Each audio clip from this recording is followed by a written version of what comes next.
નમસ્કાર સજ્જનો, સ્વાગત છે આપનું અમારી યુટ્યુબ ચેનલ ક્રિએટિવ ગુજરાતી ઉપર.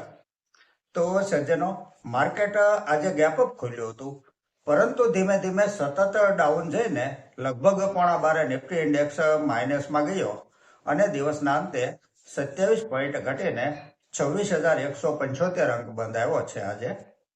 આજે એફઆઈઆઈએ 1,171 કરોડની વેચવાની કરી છે અને ડીઆઈઆઈએ 2,558 કરોડની ખરીદી કરી છે. નિફ્ટી સ્મોલ 250 ઇન્ડેક્સ આજે 0.20% સુધારા સાથે બંધાયો છે. પીએસયુ બેંક ઇન્ડેક્સમાં આજે 0.30%નો સુધારો જોવા મળ્યો છે. આઈટી ઇન્ડેક્સ આજે 0.40% પ્લસમાં રહ્યો છે. નિફ્ટી ઓટો ઇન્ડેક્સ 0.80% પ્લસમાં રહ્યો છે. આજે નિફ્ટી રિયાલિટી ઇન્ડેક્સ અને હેલ્થ કેર ઇન્ડેક્સ સૌથી વધારે એટલે કે 1% ડાઉન ગયા છે.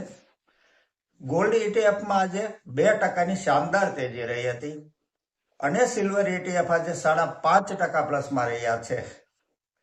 સ્ટોકમાં આજે વોકહાર્ટ લિમિટેડ 19% પ્લસમાં રહ્યો છે. ZF commercial vehicle control systems India limited 12.30%ની તેજીમાં રહ્યો છે. જેએમ ફાઇનાન્શિયલ લિમિટેડ 6.5%ની તેજીમાં રહ્યો છે. સજ્જનો, અહીં કંપની તથા ફંડામેન્ટલના વીતેલા ઇતિહાસની ચર્ચા માત્ર અભ્યાસના હેતુથી કરીએ છીએ, જેને ખરીદ વેચાણની ભલામણ નહીં સમજવા આપ સૌને એક વિનંતી કરું છું. આજની ચર્ચાની કંપની છે આઈડીબીઆઈ બેંક લિમિટેડ. આ એક પીએસયુ બેંક છે, સરકારી બેંક છે. સપ્ટેમ્બર 2025 ક્વાર્ટરમાં આ બેંકે પ્રોફિટ સારો એવો બતાવ્યો છે. જે નેટ પ્રોફિટ સપ્ટેમ્બર 2024 ક્વાર્ટરમાં 1,869 કરોડ હતો, તે ત્યાંથી વધીને 3,241 કરોડ થયો છે.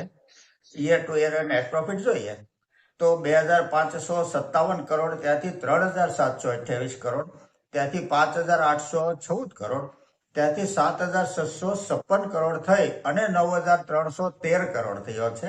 પ્રોફિટનો ગ્રાફ સતત અપ ટ્રેન્ડમાં છે. છેલ્લા 3 વર્ષનો કમ્પાઉન્ડિંગ પ્રોફિટ ગ્રોથ 44% છે. સેલ્સ ગ્રોથ 3 વર્ષનો 16% છે. સ્ટોક પ્રાઇસ 3 વર્ષનો 23% છે. 1 વર્ષનો 22% છે અને 5 વર્ષનો સ્ટોક પ્રાઇસ 21% છે. ખાસ તો ડિવિડન્ડ yield 2.10% છે, જે એક ધ્યાને લેવા જેવી બાબત કહી શકાય.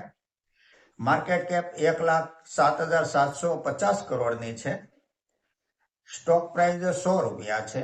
52 વીક હાઈ 107 રૂપિયા બનેલો છે. પી રેશિયો 11.60 છે. ROCE 6.78% છે. ROE 13.60% છે અને ફેસ વેલ્યુ 10 રૂપિયા છે. શેર હોલ્ડિંગ પેટર્ન જોઈએ તો પ્રમોટર હોલ્ડિંગ 94.72% છે અને પ્રમોટર ભારતીય જીવન વીમા નિગમ એટલે કે LIC અને ભારતના રાષ્ટ્રપતિ. આ એક સરકારી બેંક છે. એફઆઈઆઈ નું હોલ્ડિંગ 0.47% છે. ડીઆઈઆઈ પાસે 0.11% હોલ્ડિંગ છે અને પબ્લિકનું હોલ્ડિંગ 4.68% છે. કંપની પ્રોફિટેબલ છે. સ્વિંગ ટ્રેડિંગમાં વધારે અનુકૂળ રહી શકે તેવું કહી શકાય.